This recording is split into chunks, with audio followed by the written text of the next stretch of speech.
Good evening, ladies and gentlemen. Your ears are cordially invited to be stimulated by Bands on Bands. Bands on Bands. Bands on Bands. Who's not blue bands? Just bands.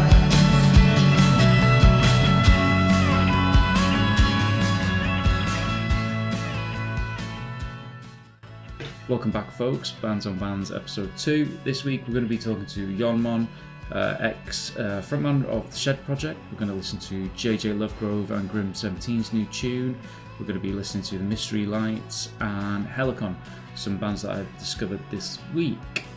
All with a bit of dirty American psychedelic rock kind of vibe going on, so super cool. So we're going to start with watching JJ Lovegrove and Grim 17's new video and new tune.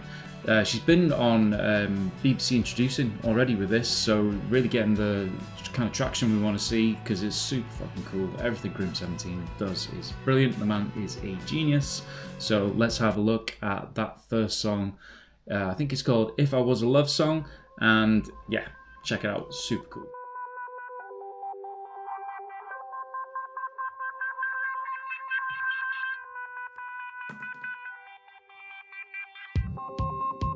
Dissolving me, open wide, say ah. Every day feels so linear, and I am not. You know when I can't sleep, you'll find me at the bar. Let's do it all again, and then some. Get dressed.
How cool is that? So that is Grim 17 and JJ Lovegrove. Oh, sorry, that's JJ Lovegrove featuring Grim 17.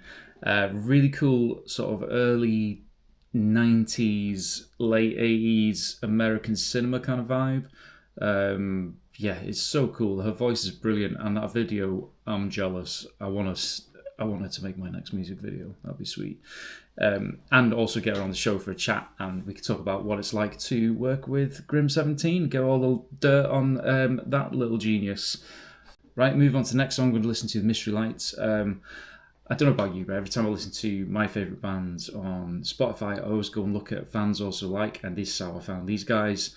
I'm going to look at their new tune. Well, I say new tune, it's new to me, and I always like that theory that, a band's old music is always new music to somebody else, and this is exactly what's happened here. I really like their tune Flowers in My Hair, Demons in My Hand. I'll show you their tour dates and sort of back catalogue and their about page while we listen to the tune. They're really cool. Like I said, kind of Black Angels, Brian Jonestown kind of vibe. Yeah, really cool guitar vibes, kind of Tarantino cinema as well. So yeah, check this out.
Ah, how cool was that? And you can see the kind of Tarantino vibe there, right? Where you've got that kind of guitar.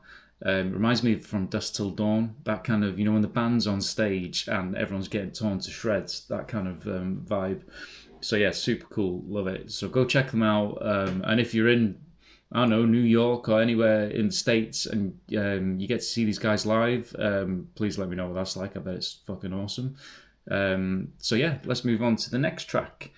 We have a band from Scotland called Helicon. Unfortunately, looking at the tour dates, I'm not going to be in the country when they come to Liverpool, otherwise I'd have been over there. Yeah, if you find yourself in Liverpool on March the 14th, go check them out. It's really cool kind of sound, kind of like the Last vibe, but more, I'd say, Brian Jonestown kind of vibe. But check it out. Have a listen, see what you think.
Cool. So there we have Flume by Helicon, and again, check out the tour dates. If you get to see them live, go and check it out. I think one of their albums on Spotify is a live album, if I just check. Yeah, Live in London 2023, so check that out as well. Super cool. And if you get to see them live, go check them out. Hopefully, I'll give them a ping, see if we can get them on the show, talk about what they're up to. But yeah, super cool. I don't know about you, but I was kind of getting early Blur kind of vibe as well. If you listen to like the organ that's going on, kind of like modern Life is Rubbish era of Blur. Yeah, super cool. Very cool indeed. Right, okay. That's the new music that I found this week. I hope you enjoy it. Go check them out. Hopefully you might have found your new favourite band or new tune for the week. But what we're going to do now is have a look at awful experience that I've had with a tool called Smart Noise. And I tell you what, Facebook, Meta, Jesus, what a pile of shite. This is essentially a wrapper on top of your Facebook ad manager tool or business suite in Meta, and you can run ads. I mean, I say it in the next section where you might as well just run your own ads in Facebook. I don't understand this, but anyway, we'll have a look at it. Absolute nightmare for me. I'm never using Facebook ads ever again. It absolutely sucks, and the customer support is non-existent. They're absolute cunts. So yeah, do not use Facebook ads. I'm removing my accounts, and I won't be running ads with them, even to test these marketing tools. So moving forward, I'm going to try and find some marketing tools or marketing concepts, if you like, rather than running ads and stuff.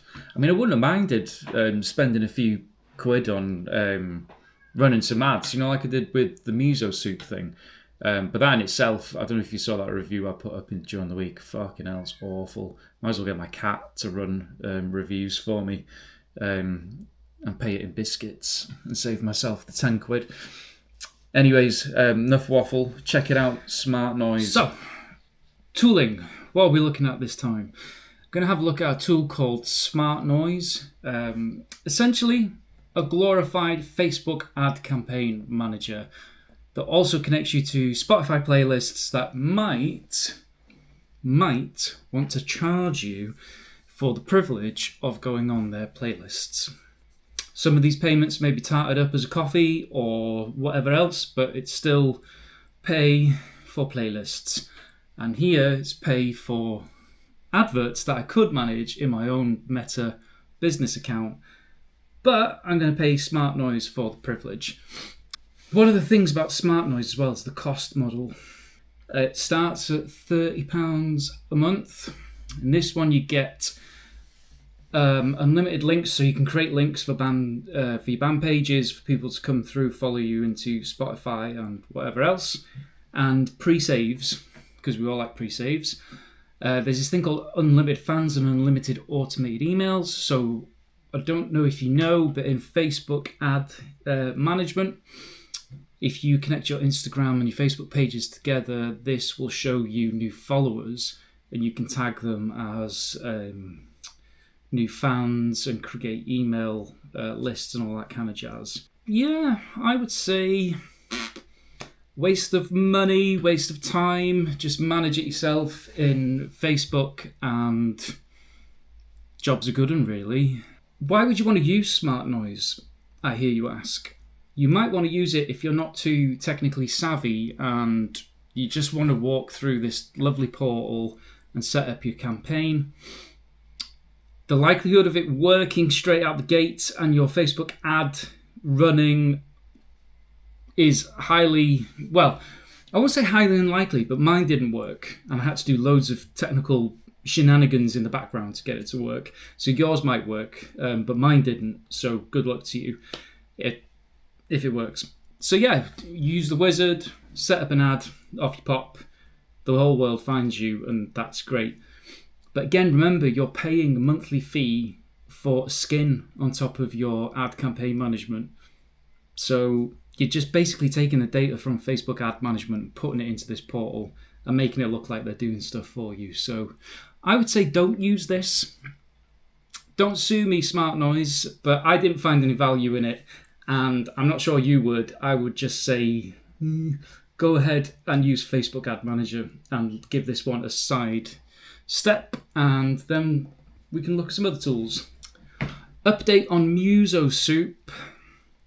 That turned out to be a bit of a waste of time. I paid £10 for a review. The review talks about being a full band and not a solo artist. I don't think it's entirely accurate, and it's not very well written. I could just basically ask ChatGPT to do the same thing. Create a little website that looks like a magazine and set that up myself. Probably get more views than that article's going to get. So I wouldn't recommend that either. So far, I'd say no for Muso Soup and a no for Smart Noise. I think we'll probably try something a bit more popular that's been around a bit longer, so maybe a Groover campaign or something like that, and see what we get out of that. The update as well for streams from Muso Soup. I've had, 200 streams increase since I used their minimal service. So again, not great. 36 quid for loads of playlist ads, a couple hundred streams, and then an extra 10 quid for a terrible review. So yeah, no thank you, Muso Soup. Anyway, let's move on to the interview with Yon Mon and talk about Warmonger, his new single, and what he's up to.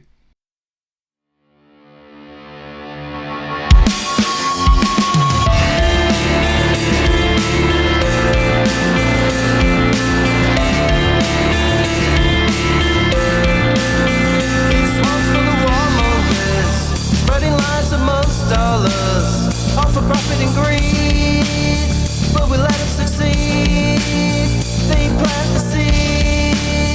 Do you really believe? Propaganda's one big lie. I can see the smoke in the sky. Desperate measures, desperate times. So stardust in your eyes. Do you feel the fear? The end of the world is almost near. Desperate measures, desperate times. So stardust in your eyes. Do you feel the fear? The end of the world is almost near. Can you see it now? I'll tell you how. Money does not grow on trees. You rake the poor till they're on their knees.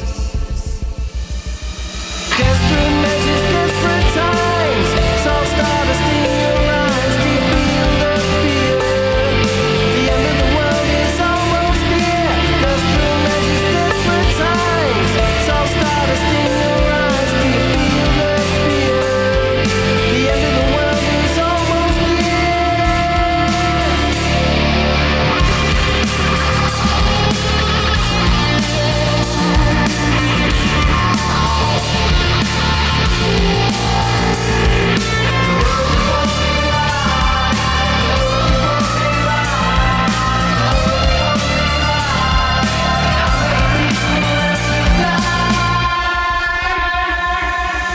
Desperate measures, desperate times.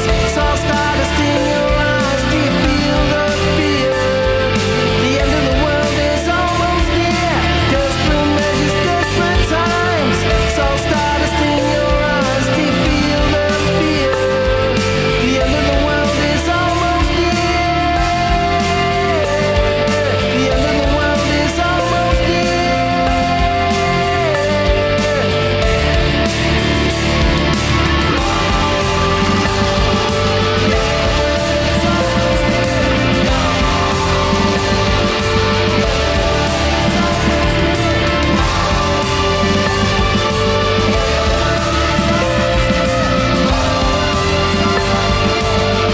almost near. The end of the world is almost near.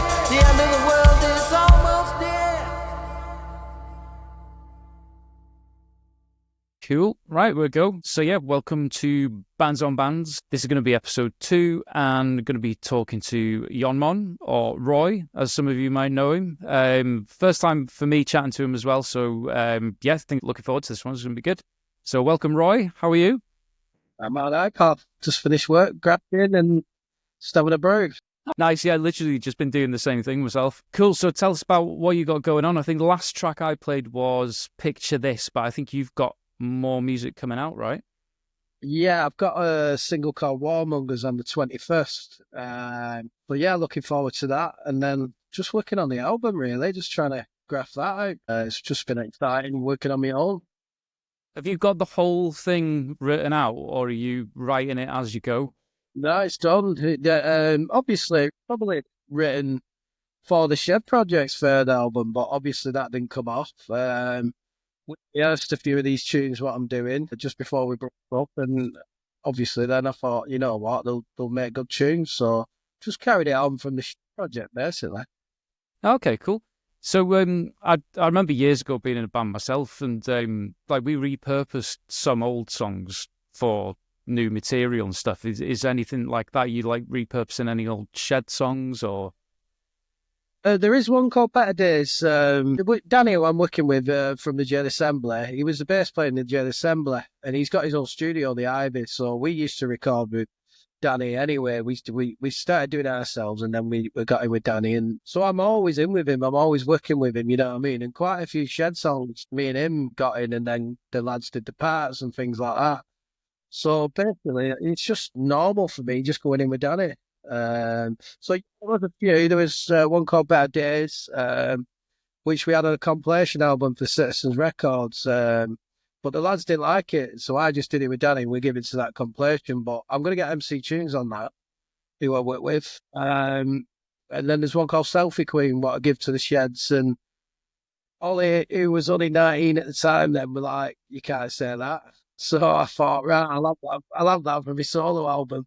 Brilliant. I'm going to get MC Tunes on that as well. But a lot of the rest of them are pretty new. Shine On, my first single, me and Tim from the Sheds, we had that about 2 years ago and it just never got used. Yeah. So I thought, you know what, I'm going to resurrect that. But a lot of them are new tunes, what I've written. But I'm always constantly writing.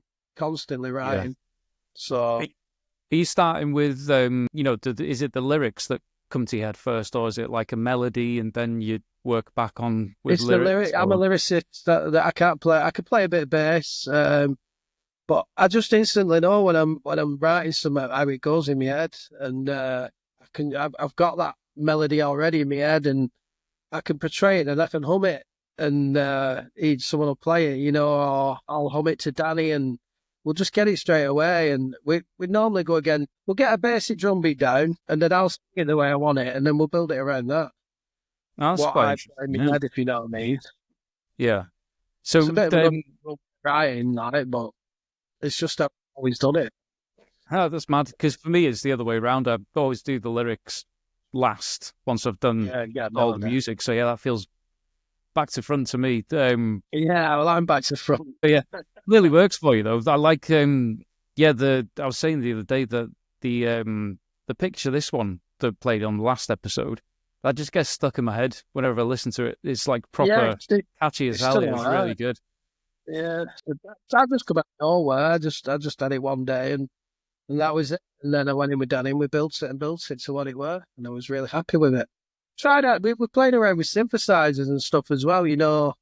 Getting down with the kids, because everyone's using them, aren't they? But I like experimenting and stuff like that. But I think it's a nice sound. You know what I mean? And there's a lot of bands using synths and stuff like that now. So, it's so versatile, aren't they? Especially if you get like really in the weeds with the whole sort of creating synths, from scratch and stuff. You can get really nerdy with them. Yeah, they're pretty cool. So tell us about this Warmongers tune that you're doing then. What's behind that one, and what's the message you got there? It's just about like everyone's struggling, aren't they? You know what I mean? We're all struggling. Mm-hmm. We're all working out balance stuff. We're all struggling. But they can take pensioners' benefits off them and other people's benefits. But when there's a war coming, boom, there's money given to everyone. You know what I mean? We've no money for us, but there's money for every war going, and just the propaganda with it all and the bullshit and what they feed us. And so it's about that, really. I'm just sick of it. And just leave us alone. If you want a war, go on a fucking island somewhere with all your dickheads and go and have one. You know what I mean? Get us involved and don't use our money we put into a pot, you know what I mean? And, well, supposedly, but Yeah, it's just about the bullshit with it all. You know what I mean? There's no money for the poor, no money for the people who are struggling, no money for the people who work hard and still struggling. But Yeah. instantly, there's money for arms and wars and weapons, which that has been shown for years and years and years, and it'll still continue, whatever we say. So Yeah, it's yeah, always the same, isn't it? and Yeah. a lot of it was inspired by the propaganda of Tony Blair with the bullshit he come out with to invade Iraq. So yeah, propaganda's one big lie. I can see the smoke in the sky. I just got it. He's a big influence on this for Blair and Bush. So yeah, just all the bullshit what goes on with war and how it starts and how it just generates money for and makes people even more richer. So that's where it's come from. Yeah, I mean, Blair was like a class actor. The whole bullshitting and getting his way back then, wasn't he? It was outrageous. Do you think, like obviously now we got Labour back in power, and having sort of lived through the Tony Blair Yeah. era myself, like how are you finding Labour's sort of turn back in Parliament, shall we say? I think they're all pissing the same pot. I've never ever trust a politician again. I think yeah. it's from 2020, Brexit and all that shit, and we've just been lied to. We're constantly lied to, and there's still idiots who believe what shite comes out of politicians' mouths, and whatever they say, it's just bullshit. They just talk shit, and I don't think this guy's going to last another 6 months the way he's going. But he's just been told what to do from a higher power, I think. You know what I mean? I think, it's just pawns. We're all pawns in one big chess game. Well, that Chuck D said that. Mhm. It's true. It's true. It's just getting worse, isn't it, man? Yeah, it never seems to get better, that's for sure. Anyway, No, does it? and every time you get the new kids in town, they're telling you it's going to get better. They normally make it 10 times worse. So yeah, it's not When's going it going to too end? well. Though? You know what I mean? What's going to happen? Are they determined to make us all skint and dependent on the system? You know what I mean? Because I work 7 days a week. I work my bollocks off, and I'm still struggling. I've got 5 lads who work for me. I'm still struggling. So it tells Yeah, me, it's weird, right? It just seems to get worse. It doesn't matter what's going on or what the promises that they give you. They're just always empty, aren't they? Every single fucking time. Bullshit, man. Yes. All bullshit.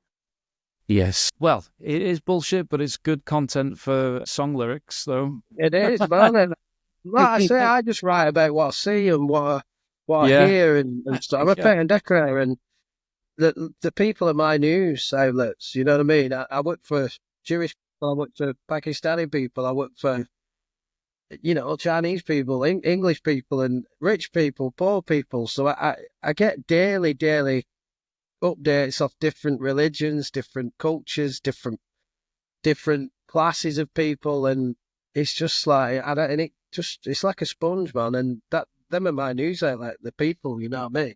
So yeah, it's true. I only write about what I see and what I've done in my life, basically. I Yeah. think that's So- why people have got on us. You know what I mean? Yeah.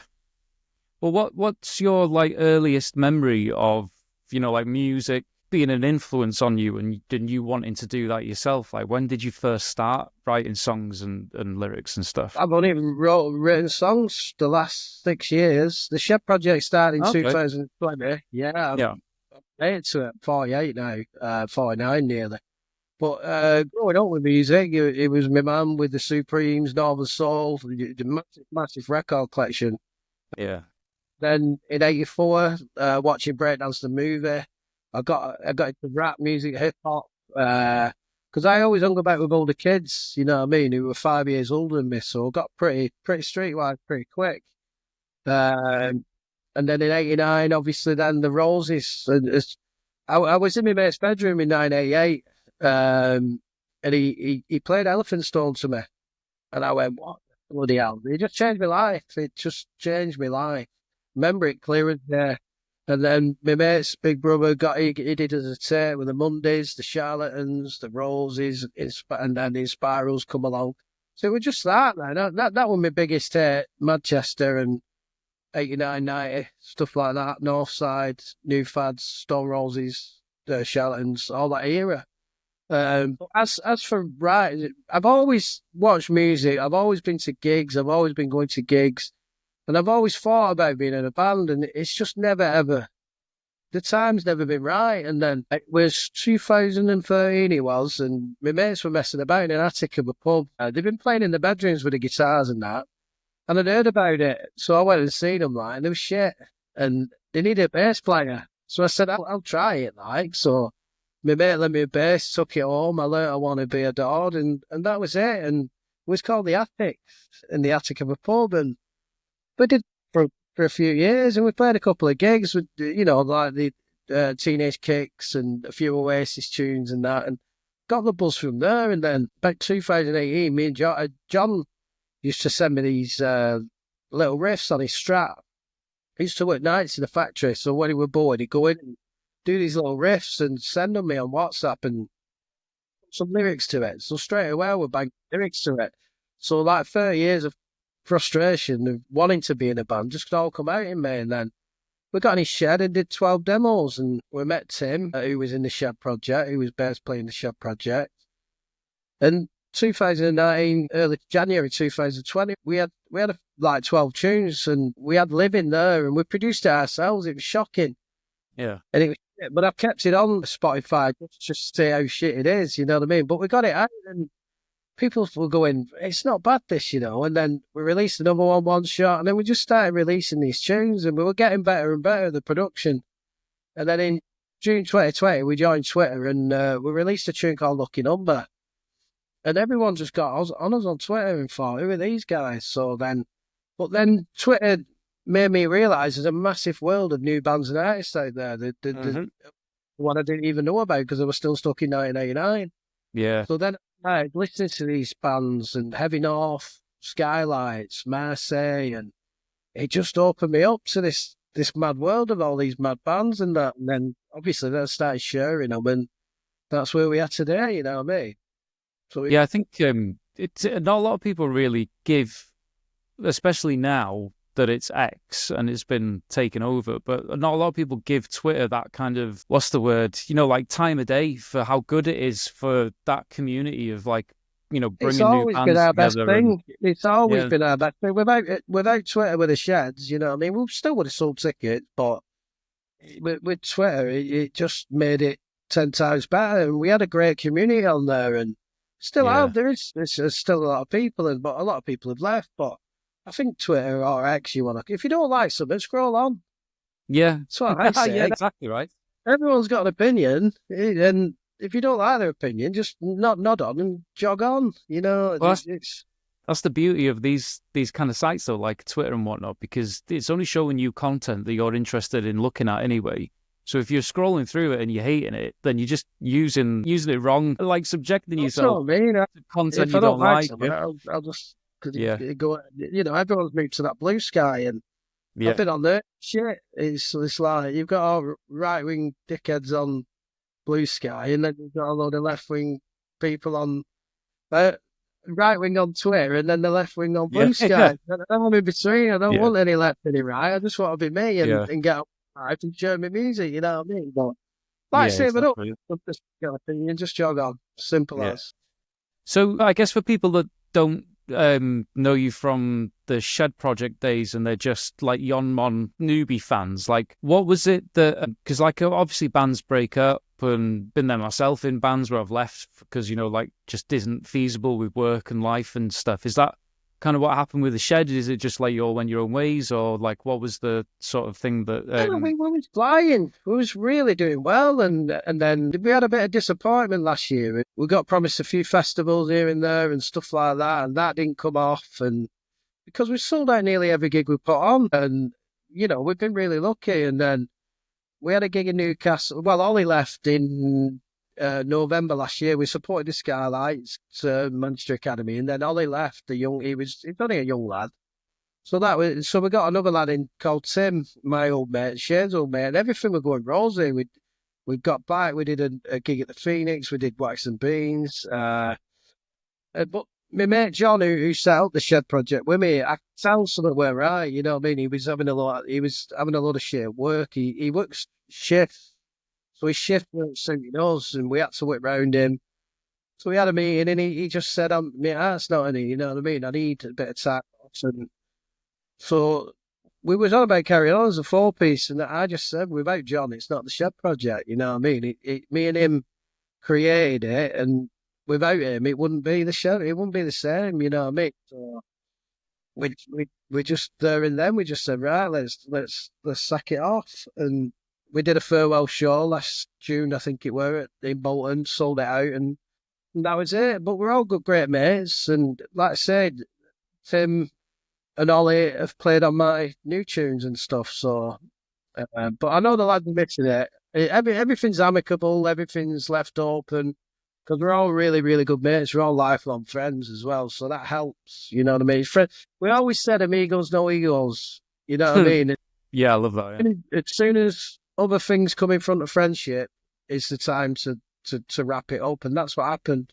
Yeah. Because we were getting frustrated because it was like when we release things and that, everyone's getting played on certain radio stations, and it were always us who were getting left out, you know what I mean? Even though our tunes stood up to anyone else's, and maybe because I've spoke out about the industry previously, which I have, you know what I mean, about the same people being on festivals, the same people on the radio shows, you know what I mean?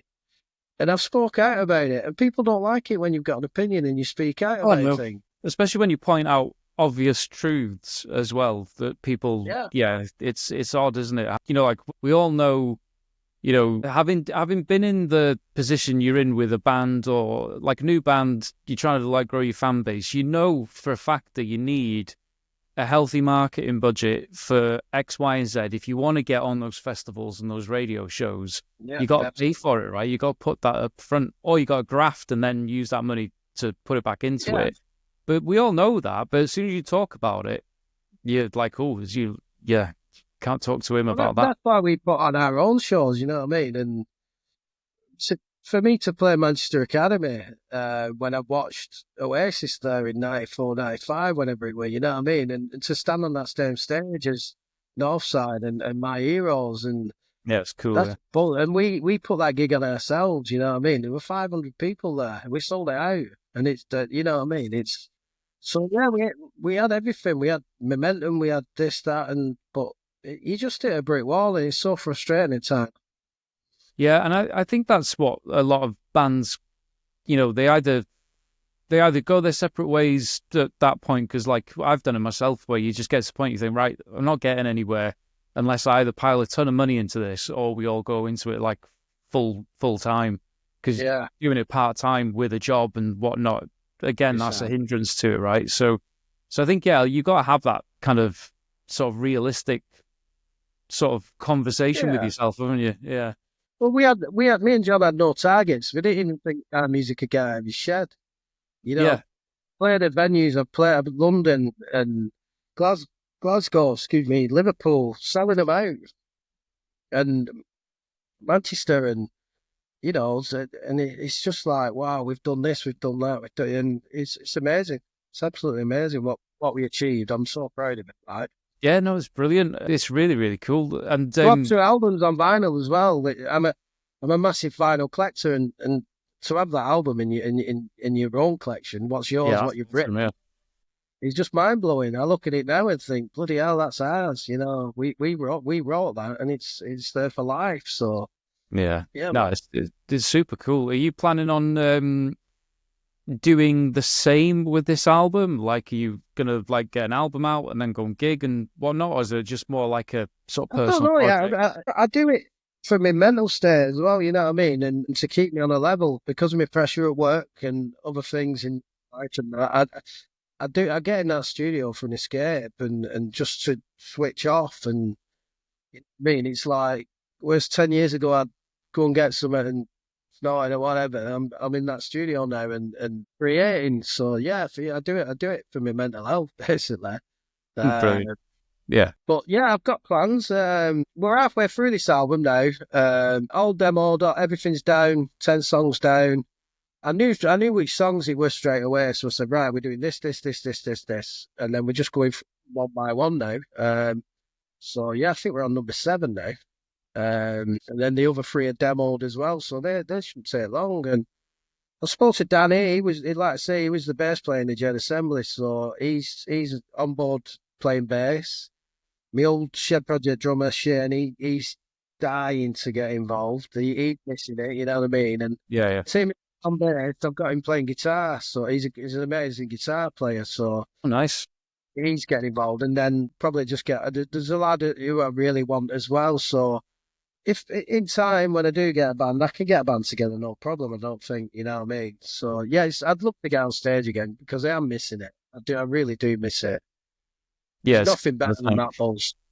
No, not at all. Especially, I'd imagine you'd have must got there as well with the following you had, like people singing the songs back while you played them. Yeah, man. On Like I always stage. said Yeah. it, Tom. We played the Waterhouse in London, and I only have a pint, 2 pints before I go on because I forget the words. You know what I mean? If I have Yeah, too yeah. many.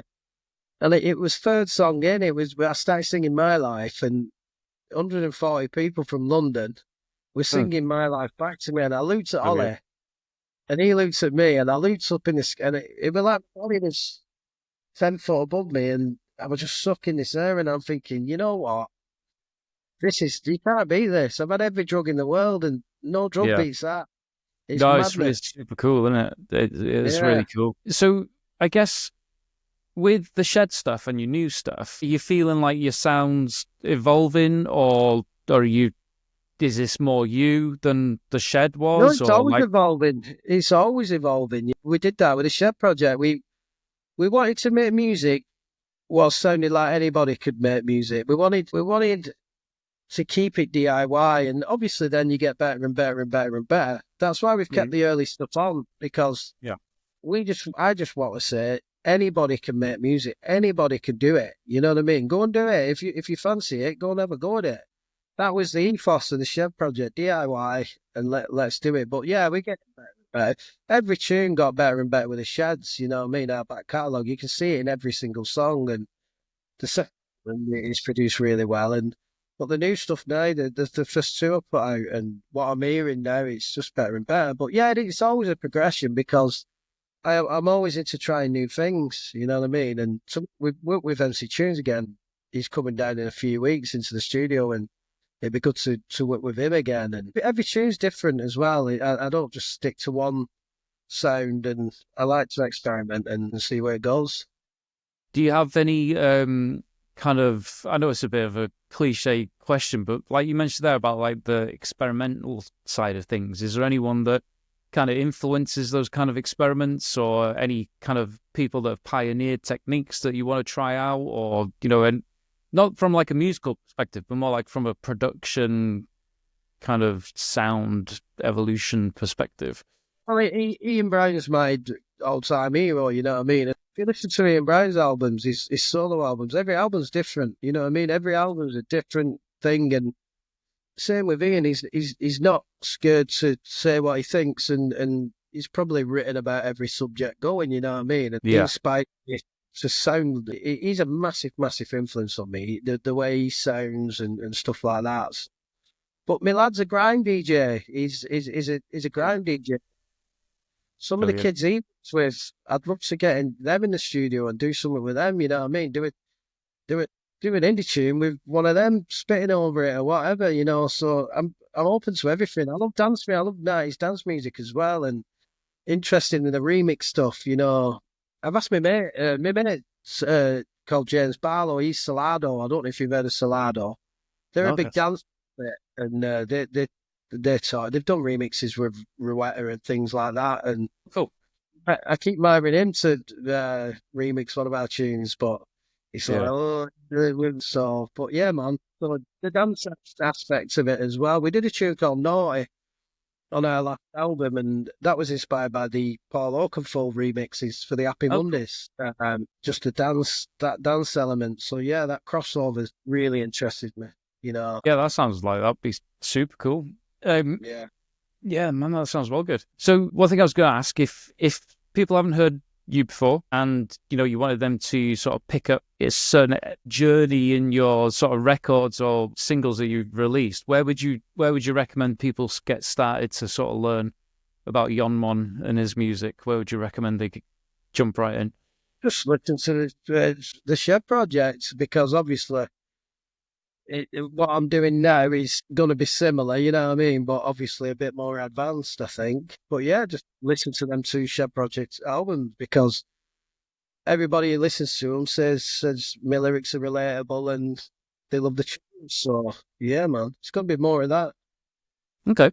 And with how are you finding going from sort of the following you had with the Shed project to sort of starting again, if you like, with your Yon Mon kind of sort of fan base? How are you approaching, like building the fan base for that? You doing anything different to what you did with the Shed, or are you just doing the I've same? just always done the same thing. Be me, just be relatable and be me. But a lot of them people who supported the Sheds have got on me now, and they're always looking out and looking forward and sharing and stuff like that. But I think the first two were like, this is what I'm up to. And this third one is massive. It's one of the biggest tunes I've written. Yeah. It's relatable to what's going on in the world now. So I think this tune's people are gonna go, you know what? He's on it. So yeah, I'm quietly confident about that actually, because it's a bella. It's an absolute bella. And are you doing a video and anything to go with the release, like visual? Yeah, I will be. Yeah, I did my mate. He got in touch with us on Twitter a few years ago. He's called David Sangster. He's got Parkinson's, the poor kid. He's only 40, and he makes videos for Parkinson's UK and that. And he got in touch with me over Twitter, and he said, "I'm a video maker. Can I make a video for you?" So this was a few years ago. So I said, "Yeah, we've got a tune called Feel My Love. Do you want to do it?" And that was in lockdown. So we sent it, and he did it. He only lives 200 yards from me. It's madness. Yeah. So I've had him do my last two videos. We did Shine On in Bolton Town Centre on a pissing down Sunday, and yeah, I've seen that one. Yeah. And then the last video I did it. I've got a bit of a troll on Twitter, on social media. Like, oh no, he mustn't know how old I am. You know what I mean? Because he keeps saying, "Oh, you're." I'm like thinking, "Fuck me, man. I was chipping about in Stone Island in 1992 while Liam Gallagher were wearing Nike Spencers." You know what I mean? Yeah. So the second video for Picture This, I did it as a piss take to this person, with the different hats, the different outfits. And it was like the piss take at the miming on top of the pops and stuff like that, what the bands used to do. Yeah. But yeah, the third one's going to be pretty moody, like the song. My mate Malk, who's done videos for the Sheds as well, who's our manager for the Shed project, and I'm still heavily involved with him. And I think he's already started the scope for the video, but it's going to be moody, I think, just different light and stuff like that. It needs to be a serious one, this. All right. And how do you, because for me, like when I think about trying to be serious with music videos, I always find like I get a bit too, sort of caught up in it, and I feel a bit silly, like trying to be serious. Well, I love it, mate. On camera. I love it. Yeah, how do you sort of lap that up with the sort of, or do you take the instructions from people who are making the video, or have you got stuff in mind already, or how are you approaching that? It did quite a few of these Shed project videos, and we always approach that as a laugh. Yeah. When we did our feet, like our manager Malk, he works at a big studio in Bolton called Sitcom Soldiers, and they do videos for Ian Brett, Johnny Marr, cool. Reader, The Darkness. They're a big production company, and Malk's always tried to rain a favour in for us. And when he heard our Theories of Power, he said, "This needs a proper top quality video. Check it out." And it was our first time in a proper studio with everything there, and that was amazing. To make a proper video, all day shoot and stuff like that. And then we did sound one as well. They did that as well. And like I said, the same experience with professionals, and it's a bit different doing it with your mates and then you go and do it professionally. It's amazing. I'd love to do it again in the studio. Yeah, I bet that's brilliant. I'll faff about, like, you know what I mean, and have a buzz. But I always know in my head what I want, if you get me. Yeah. But even before I go in, you know what I mean, I'll write it down, what I'm thinking and stuff like that, and relay it over. But yeah, I love doing the videos. That's cool. And just like, have you ever found, like, when you're knocking about doing day-to-day stuff, that anyone's recognised you around town? All the times, man. Yeah. I was on a job once, and I could hear If You Know, You Know, one of my songs, and I'm upstairs, and I'm thinking, where the fucking hell's that coming from? Have I got it on my Spotify or something? So I goes downstairs, and this plumber's got it on. He's listening to If You Know, You Know, and I'm like, "Do you like them, mate?" And he went, "Yeah, fucking Shed Project from Bolton." Like, I went, "It's me." He went, "Fuck that." I said, "It's me." So I actually took pictures in my phone and that. So that was a buzz. Yeah. And yeah, so I've had it a Brilliant. few. Yeah, and I've had it. I was doing a kitchen last year in Bolton, and you're Rimmer, yeah. And I went, what? He went, the Shed Man. I went, oh yeah. So yeah, it's a buzz when you get recognised as Roy from the Shed Project and not Roy, the paint and decorator from Bolton. You know what I mean? Yeah. It's good, but that's just recognition from how far we've come as a band and how far we did come and stuff like that. So I'm proud of that. Yeah, I bet that's super cool. So, like, what's your long-term goal, if anything, with the music? Let's say you're like, an album or two down the line. Have you got anything else you want to achieve with the music, or is it just, you're happy just doing it as a hobby now? If there's a couple, I can't crack John Kennedy. He's just, I don't know what it is with him. He'll never play me. He played Feel My Love 3.5 years ago, whenever it was, and never played us since. I don't know why. It's probably because I spoke out against him. So to be played by him again would be an achievement, which I don't think I will. BBC Introducing, never been played by them. So I'd like to crack them. And just to play him at a festival. Then, if there's any three things I'd like to do, is them. And then obviously make a solo album. But yeah, I don't have any targets, don't have any goals. If it comes, it comes. If it doesn't, I'll make it myself, you know what I mean? And that's how we did it with the Sheds. We made our own look and we rewrote it, you know what I mean? And like I say, we sold out nearly every gig riding our look. So yeah, that's super cool. I do what feels right. I won't be told what to do. And it's like echo-based music now. I don't know if you've heard of echo-based music, echo-based records. They're a new record label. It's Will from Marseille and Ross from Adored, and they've got a label there. They've offered me a contract, but I heard you talking about this. Yeah, I've turned it down because I don't do it for that. I do it for me, if you know what I mean. I do it for this. And if people like it, you know what I mean? And 12 months down the line, I'll reconsider, you know what I mean? But for now, it's just not for me. But I do wish them all the best because they've got some great bands on there, say Subterranea and what have you. So yeah, they've got Ashley Stacey's on their label. So they've got some exciting things going on. No, that's cool. It's good to see people still doing that, and because like these days, it's I was just going to say, like, it's quite old school, right? The way that you've come through with the Shed project and getting to where you are now. Not a lot of people do that, where they get bands together, they go out and do the shows and build a fan base. You can achieve a lot of that online now, right? So it's nice to see people still doing things like that, and starting labels. A lot of people just pretend they've got a label these days, or it's good to see people still doing that properly. Yeah, definitely. Well, I think that the social media side of things is 95% of it now. You know what I mean? Because, like I said, these people who pick these festivals and all that. Oh, he's got a million listeners. Oh, we'll pick him for exactly right. That can get you signed. You know what I mean? Alone, right? Yeah. There's bands out there with 2 million, 3 million listeners, but they can't sell 120 tickets for a gig. Work that one out. Yeah, you know what I mean? It's like, but that's what these lazy people promoters are doing now. They're just looking at stats and they're not even checking bands out anymore. You know what I mean? Where you had A&M men and women going to gigs and checking bands out and things like that. It's just I know, right? Yeah. And people are getting sussed out for using fake streams and fake numbers and stuff like that. You can see it a mile off. You can see it an absolute mile off.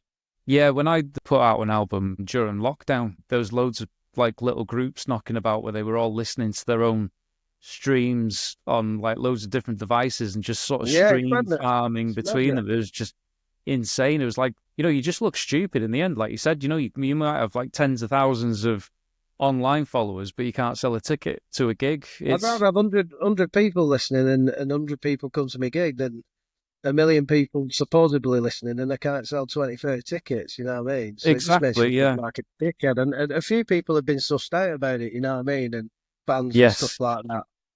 But still, and I think they're cracking down on it as well, aren't they? Yeah, I hope so, yeah. But it's like these late promoters and stuff, and promoters do in the day, you know what I mean? What you can't do yourself.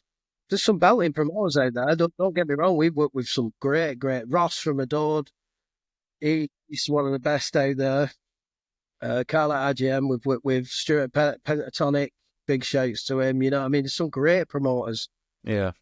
also a lot of dickheads, like, you know what I mean? We had we were going to do 3 dates with Away Day Radio at the time.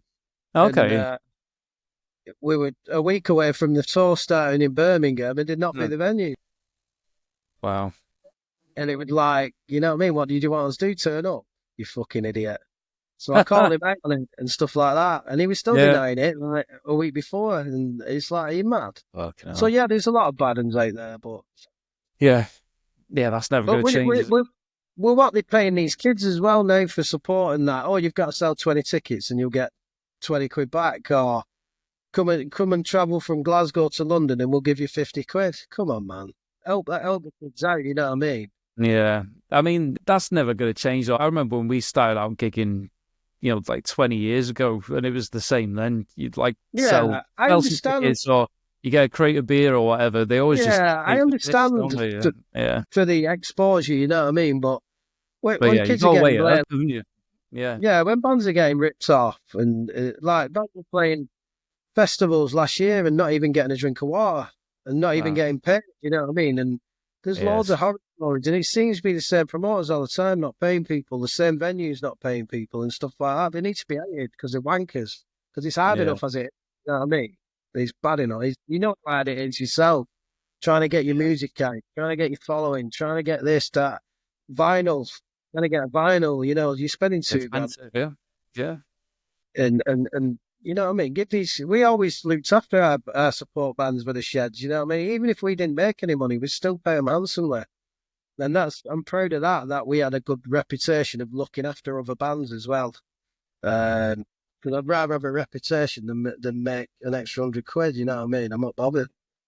Yeah, exactly. That goes much further than it, definitely. Yeah.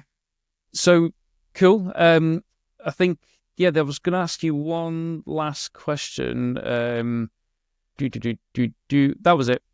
Out of all the songs that you've written, which one would you say means the most to you? There's two. There's Bedtime, which I wrote for the Sheds. There's an organisation called Wise Up in Bolton. It's a mental health organisation, charity.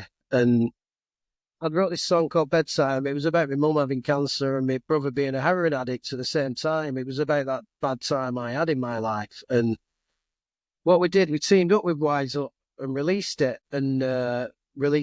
And people actually got in touch with Wise Up and opened up to them and off the back of our song and donated to them as well. So that meant a hell of a lot to me, you know what I mean? That's better than any players, to just achieve something like that. And then I think I've Got the Blues as well. That was written about two of my friends who died. And I had a guy inbox me that it helped him through the death of his mum, the lyrics and stuff like that. He resonated much. And he wrote me a big essay and stuff like that. Such just stuff like that. It's better than any airplay, better than any, you know, when the song hits someone and they're telling you how much it means to you. So yeah, I think them two, I've Got the Blues and Bedtime. Brilliant. Yeah, them are my two favourites. Yeah, I think it's good to, like, I know we always talk about like new releases and stuff, but I always wonder that when I'm hearing people be interviewed, like what's the ones that resonate the most that, you know, with yourself. That's beautiful. Those stories, that's what you want to get out of your songwriting. Yeah, that's what you get out of music and songwriting. Like I said, your lyrics can hit somebody that they'll send you, you know, words saying thank you very much and it's helped me through something. Yeah. That's better than any to me. Yeah, that's amazing. Listen, man, thanks so much for your time. It's been an absolute pleasure. I've been looking forward to this and good luck with it, man. I watched and listened to the first one earlier on, and it's brilliant. It's good what you're doing, and it was really interesting your take on that muso soup and the figure. Yeah. You know, people don't see stuff like that what we see, so it's good to get it out there to people. If you get me. Yeah, I'm trying a different app on each episode, so I'm just putting like anything up to 50 quid into them just to test them out and get it out there and show people which ones are any good. But yeah, it's good to see other aspects of what we're trying to achieve and how we're trying to achieve it. You know what I mean? It's really interesting stuff. So yeah, man, thank you. Cheers, bud. Well, hopefully get you back on anyway when your album's like launched or whatever at a later date, and we'll have a chat again. Yeah, no problem. I'll send you the new single as well. Yes, please do. Yeah, I'll email it over to you and you can play it. Yeah, brilliant. That'll be an idea. All right, boss. Cheers, man. Nice one, mate. See you soon. Bye-bye. See you. Nice to meet you. Bye.